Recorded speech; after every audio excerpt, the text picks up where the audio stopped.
Star Vision selalu sukses dengan film-film komedi romantisnya dan kali ini memberikan pengalaman yang berbeda lagi dari sebelum-sebelumnya menghadirkan Jodoh Tiga Bujang yang ternyata banyak belajar juga kita dari film ini Pak Torres. Sebelum untuk ke pertanyaan-pertanyaan yang lainnya untuk Pak Torres dulu dari Star Vision. Sebenarnya yang ingin disampaikan melalui film ini Pak Torres, silakan. Assalamualaikum warahmatullahi wabarakatuh. Terima kasih sudah hadir hari ini dan menjadi saksi pertama. Ya pertama ya, kita udah keliling 10 kota, disambut sangat baik. Tapi di Jakarta ini adalah penayangan perdana kami dan saya sangat bangga dan bahagia dengan hadirnya Jodoh Tiga Bujang. Kenapa? Karena menurut saya film ini itu mempunyai banyak sekali rasa yang baru, dinamika, romantika, kearifan lokalnya. Tetapi justru dari apa yang disajikan oleh film ini kita mengerti bahwa sebetulnya dimanapun cerita itu bergulir, persoalannya adalah persoalan kita-kita juga. Apa yang disampaikan di Jodoh Tiga Bujang yang settingnya di Makassar tentunya juga bisa menjadi apa yang kita rasakan di sini. Jadi semoga teman-teman bisa mengabarkan karya ini, karena melalui Jodoh Tiga Bujang kami ingin berbagi cerita tentang perjuangan sebetulnya, bahwa tidak ada yang mustahil apabila kita mau melakukan sebuah perubahan bagi diri kita sendiri. Saya ingin mengutip sebuah kalimat yang disampaikan oleh Pak Malik dalam film ini, bahwa semua manusia itu selalu ingin bertemu orang yang baik, dan kelebihan kita ini ada semua yang ada di sini menurut saya adalah orang-orang yang baik. Insya Allah kalau orang yang baik akan bisa menemukan apa yang diinginkan. Melalui Jodoh Tiga Bujang juga kita ingin berbagi kehangatan, kita ingin berbagi rasa bagaimana keluarga itu begitu indahnya, begitu banyak romantikanya, ada salah pahamnya tapi ada kasih sayangnya, ada egonya tapi juga ada pengertiannya. Dan dengan Jodoh Tiga Bujang, dengan kehangatan yang diberikan, semoga habis ini kalian ingin memeluk keluarga kalian. Kita ingin selalu dekat dan lebih dekat lagi, lebih hangat lagi. Dan tentunya bagi yang sudah punya pasangan, saya harapkan melalui Jodoh Tiga Bujang kita lebih mencintai pasangan kita. Tapi yang pasti Jodoh Tiga Bujang untuk saya adalah film doa bagi mereka yang jomblo biar cepat dapat pasangan. Amin. Dan mungkin dengan nonton Jodoh Tiga Bujang kalian akan menemukan pasangan. Nanti rame-rame tuh foto di backdrop di belakang sana itu pasangan. Udah ada baju-baju nikahnya, udah didoain di sana. Yang masih jomblo ketularan ya, dapat jodoh. Yang sudah dapat jodoh dimudahkan juga. Amin. Ya, jadi betul Jodoh Tiga Bujang adalah sebuah cerminan kisah lokal yang begitu indah, mengangkat sinema lokal itu mewah istilahnya. Ya. Dalam arti kata mewah ini sama-sama dengan mahal.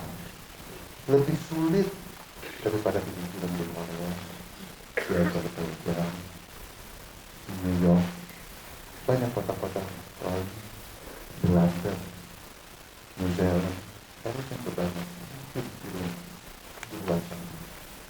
Tapi yang lebih membuat saya bahagia, walaupun lebih mahal, adalah membuat karya yang menjadi karya milik kita. Makassar milik kita, bagian dari kita, keluarga kita, dan kita bisa melihatnya, kita bisa mengenalnya. Walaupun di sini tentunya pasangannya Ipli orang Solo, ya kan? Pasangannya Ahmad orang Aceh yang tinggal di Jakarta. Cuman tadi sayangnya dia tuh sepupunya Asa itu Tapi suaranya kurang kencang ya. Gimana? Cukup mengejutkan kan? Tetapi film ini adalah film yang kita buat dengan cinta, film yang diharapkan bisa menghibur, juga sebuah komedi yang romantis yang sangat layak ditonton bersama orang-orang yang baik.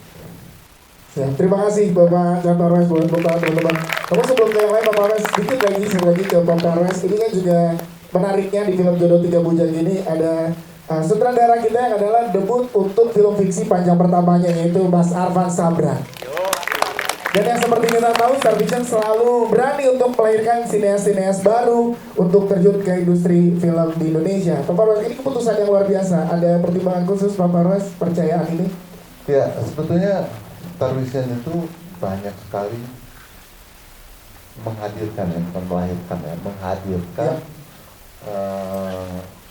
sutradara baru yang karya perdananya di Star Vision. Dan yang menarik dari Jodoh Tiga Bujang ini adalah kisah nyata yang pernah viral, dan juga kisah nyata yang pernah diangkat menjadi sebuah karya dokumenter. Awalnya mau dibikin menjadi film dokumenter lagi, ya kan? Tapi saya bilang tidak, ini cerita yang dikandung dari Jodoh Tiga Bujang ini itu mempunyai potensi yang bukan hanya menasional, menurut saya bisa go internasional, karena kita punya uniqueness, kita punya hal-hal yang khas yang tidak dimiliki oleh mereka di sana. Dan waktu itu saya bilang ke Mas Arvan, bro yang harus jadi sutradaranya, kata saya. Waduh, gimana ini Pak? Saya belum pernah. Masalah waktu nih.